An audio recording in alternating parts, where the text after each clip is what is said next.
towards our next topic, which is strong acid, weak acid, strong base and weak base. As far as considering acids, हमने जब से acid पढ़ा हमने उसकी properties पढ़ी थी, physical properties, chemical properties, uses, उसकी सोर्सेज, उसकी अकेरेंस, उसके बाद हमने बेसिसिटी ऑफ एसिड पढ़ी, एसिडिटी ऑफ बेसिस पढ़ी। ठीक है, अब हम पढ़ने के लिए जा रहे हैं कि स्ट्रॉन्ग एसिड्स और वीक एसिड्स क्या होते हैं और दोनों में क्या फ़र्क होता है, what is the difference between the strong acids and the weak acid. ठीक है, सबसे ज़्यादा मेजर डिफरेंस जो स्ट्रॉन्ग एसिड और वीक एसिड के दरमियान है, सबसे पहली बात जो आपको मेमोराइज रखनी है, याद रखनी है स्ट्रॉन्ग एसिड और वीक बेसिस के हवाले, strong acid and weak acid के हवाले से, वो ये कि स्ट्रॉन्ग एसिड्स जो होते हैं वो कम्प्लीटली आयोनाइज होते हैं वाटर के अंदर। कम्प्लीटली आयोनाइजेशन से क्या मुराद है? अभी तक हम बेसिसिटी ऑफ एसिड्स पढ़ रहे थे, तो मैंने आपको क्या बताया था, क्या है बेसिसिटी ऑफ एसिड्स, के उसके अंदर कितनी सलाहियत है कि वो अपने कितने H या H पॉजिटिव आइंस आयनाइज या रिप्लेस कर सके। और साथ ही साथ मैंने आपको ये भी बताया था कि बहुत सारे एसिड्स ऐसे होते हैं कि जिनके अंदर जितने H पॉजिटिव आइंस होते हैं वो उतने रिप्लेस नहीं कर पाते, कुछ कर पाते हैं और कुछ नहीं कर पाते। लेकिन ये प्रॉपर्टी स्ट्रॉन्ग एसिड के लिए नहीं है। स्ट्रॉन्ग एसिड्स वो तमाम एसिड्स हैं जिनके पास जितने भी H पॉजिटिव आयन होंगे वो लाजिम अपने तमाम H पॉजिटिव आयन्स जो है रिप्लेस कर पाएंगे, आयनाइज कर पाएंगे, वही स्ट्रॉन्ग एसिड्स कहलाते हैं। और अगर एसिड के अंदर ये टेंडेंसी नहीं है तो वो स्ट्रॉन्ग एसिड नहीं है, वो वीक एसिड कहलाएगा। ठीक है, तो स्ट्रॉन्ग एसिड्स वो तमाम एसिड्स होते हैं जो कि कम्प्लीटली मुकम्मल तौर पे आयोनाइज हो जाते हैं वाटर के अंदर, अपने H पॉजिटिव आयन्स रिलीज़ कर देते हैं। ठीक है, अच्छा, अब कह रहे हैं कि जो जितने भी स्ट्रॉन्ग एसिड्स होते हैं वो तमाम स्ट्रॉन्ग इलेक्ट्रोलाइट्स भी होते हैं। इलेक्ट्रोलाइट्स क्या होता है आपको ये बात पता होगी क्योंकि आपने इलेक्ट्रोकेमिस्ट्री में इलेक्ट्रोलाइट्स का जिक्र बहुत बार सुना था कि इलेक्ट्रोलाइट्स क्या होते हैं। इलेक्ट्रोलाइट्स वो होते हैं जो कि अपने अंदर से इलेक्ट्रिसिटी कंडक्ट करने की सलाहियत रखते हैं। अब कह रहे हैं कि स्ट्रॉन्ग एसिड्स जो होते हैं वो हमेशा जितने ज़्यादा स्ट्रॉन्ग एसिड्स होंगे उतने ज़्यादा अच्छे इलेक्ट्रोलाइट्स होंगे, और वजह वही है कि स्ट्रॉन्ग एसिड्स कम्प्लीटली डिसोसिएट होते हैं, जितने ज़्यादा नंबर ऑफ आइंस प्रोड्यूस होंगे उतनी ज़्यादा इलेक्ट्रिसिटी कंडक्ट होने के चांसेस होते हैं। तो इसलिए स्ट्रॉन्ग एसिड्स जो होते हैं वो स्ट्रॉन्ग इलेक्ट्रोलाइट्स होते हैं क्योंकि कम्प्लीटली डिसोसिएट होते हैं, and it completely dissociates in water and produces a large number of H positive ions in aqueous solution। ये पानी के अंदर completely dissociate हो जाते हैं, यानी इनके अंदर कोई H positive ion बाकी नहीं रहता, तो ये गुंजाइश ही नहीं होती कि मज़ीद इसमें डिसोसिएशन हो पाए। जितने होते हैं वो तमाम डिसोसिएट हो जाते हैं एक्वस सॉल्यूशन में, और एक्वस सॉल्यूशन में large number of H positive ion का हजूम बन जाता है, जिसकी वजह से इलेक्ट्रिसिटी भी ईजिली कंडक्ट होती है और हमें इन्हें electrolytes for the electrolyte purpose भी इन्हें यूज़ कर सकते हैं। डिफरेंट इलेक्ट्रोलाइटिक सेल में इसे एज अ इलेक्ट्रोलाइट भी यूज़ किया जाता है इलेक्ट्रोलिसिस का प्रोसेस कैरी आउट करने के लिए। अच्छा, अब एग्जाम्पल्स उन्होंने जो दिए हैं हमें स्ट्रॉन्ग एसिड्स की, ये आपने बहुत बार सुना होगा कि स्ट्रॉन्ग एसिड्स में सबसे पहले तो सल्फ्यूरिक एसिड जो कि स्ट्रॉन्गेस्ट एसिड, जिसे किंग ऑफ ऑल एसिड्स भी कहते हैं। ठीक है, ये सबसे ज़्यादा स्ट्रॉन्गेस्ट एंड कंसनट्रेटेड एसिड होता है।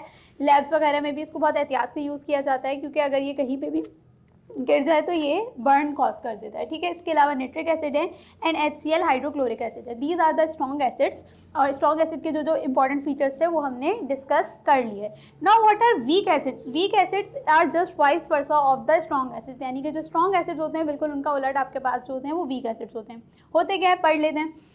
स्ट्रॉन्ग एसिड्स हमने पढ़ा कि वाटर में कम्प्लीटली आयोनाइज हो जाते हैं, जबकि वीक एसिड्स में क्या होता है कि वो पार्शली डिसोसिएट होते हैं। पार्शली बोलते हैं किसी चीज़ का आधा, पार्शियल बोलते हैं ना आधा, यानी कि इनकी जितने H पॉजिटिव आइंस इनके पास मौजूद थे उतने उन्होंने डिसोसिएट नहीं करे, लूज़ नहीं करे, रिलीज़ नहीं करे, बल्कि उसके आधे की हैं। ठीक है, उनके अंदर टेंडेंसी ही नहीं है कि वो मज़ीद H पॉजिटिव आइंस अपने अंदर से रिलीज़ कर पाएँ। ठीक है, तो पार्टली अगर डिसोसिएशन हो रही है वाटर के अंदर तो हम बोलेंगे these are the weak acids. This is the reason the weak acids are the weak electrolytes. ठीक है, जितना ज़्यादा स्ट्रॉन्ग एसिड होगा उतना ज़्यादा अच्छा इलेक्ट्रोलाइट होगा, जितना ज़्यादा वीक एसिड होगा उतना ज़्यादा वीक इलेक्ट्रोलाइट होगा। कम H पॉजिटिव आइंस रिलीज़ करेंगे तो कम चांसेस होंगे कि उसके अंदर से इलेक्ट्रिसिटी कंडक्ट हो सके। ठीक है, अच्छा, अब ये क्या करते हैं, dissociate to small extent to yield H negative ions होगा यहाँ पे। ठीक है, क्योंकि ये स्मॉल एक्सटेंट पे डिसोसिएट करते हैं तो स्मॉल नंबर ऑफ आइंस इनके अंदर से रिलीज़ होंगे। अच्छा, अब एग्जांपल्स उन्होंने हमें यहाँ क्या दी हुई हैं nitrous acid.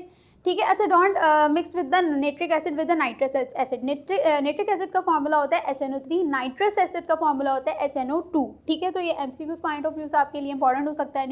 Nitrous acid and nitric acid का formula H3PO4 is the phosphoric acid, पीछे भी पढ़कर आ चुके हैं। H2CO3 इज कार्बोनिक एसिड, पीछे पढ़कर आ चुके हैं।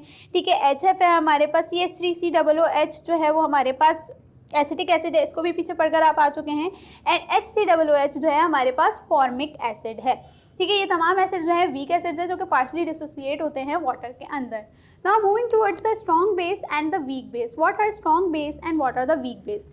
स्ट्रॉन्ग बेसिस जो होती हैं वो स्ट्रॉन्ग इलेक्ट्रोलाइट भी होती हैं, और इसकी वजह क्या है? वजह वही सेम है जो हमने एसिड में पढ़ी कि ये जो होती हैं वाटर के अंदर कम्प्लीटली डिसोसिएट होती हैं। हम पीछे पढ़कर आ चुके हैं कि बेसिस के अंदर क्या मौजूद होता है? हाइड्रोक्सिल ग्रुप होता है, तो वो डिसोसिएट आयनाइज होने पे क्या यील्ड करेगी? OH ग्रुप ही रिलीज करेगी। ऑब्वियस सी बात है, जब ज़्यादा OH ग्रुप वाटर में मौजूद होंगे तो इलेक्ट्रिसिटी पास करने पे ज़्यादा चांसेस होंगे कि उनकी मूवमेंट हो और इलेक्ट्रिसिटी कंडक्ट हो। तो यही वजह है कि जितना ज़्यादा स्ट्रॉन्ग बेस होगा उतना ज़्यादा अच्छा इलेक्ट्रोलाइट होगा और उतना ज़्यादा बेटर तरीके से इलेक्ट्रोलिसिस का प्रोसेस कैरी आउट हो सकेगा। ठीक है। अच्छा, अब यहाँ पे हमने एग्जाम्पल्स जो पढ़ी हैं स्ट्रॉन्ग बेसिस की, ये आपने बहुत दफ़ा नाम सुना होगा। एक तो सोडियम हाइड्रोक्साइड जो कि one of the strongest base है, another is potassium hydroxide, another is barium hydroxide and calcium hydroxide as well. Now moving towards the weak bases. Weak bases क्या होती हैं? वीक बेसिस वो होती हैं जो कि पार्शियली डिसोसिएट होती हैं वाटर के अंदर, यानी कि कम्प्लीटली डिसोसिएट नहीं होती। जितने इनके अंदर OH नेगेटिव आइंस होते हैं उतने नहीं रिलीज़ कर पाते, बल्कि पार्शियल आधे रिलीज़ कर पाते हैं। यही वजह है कि ये वीक इलेक्ट्रोलाइट्स हैं, यानी कि इलेक्ट्रोलिसिस में हम इन्हें प्रेफर नहीं करते, कोशिश करते हैं स्ट्रॉन्ग बेसिस को ही प्रेफर करें। और ये जो है डिसोसिएट भी स्मॉल एक्सटेंट पे होते हैं। इनकी एग्जांपल्स हैं ammonium hydroxide, magnesium hydroxide and beryllium hydroxide. So this was all about the strong acids, weak acids, strong bases and the weak bases. Thank you.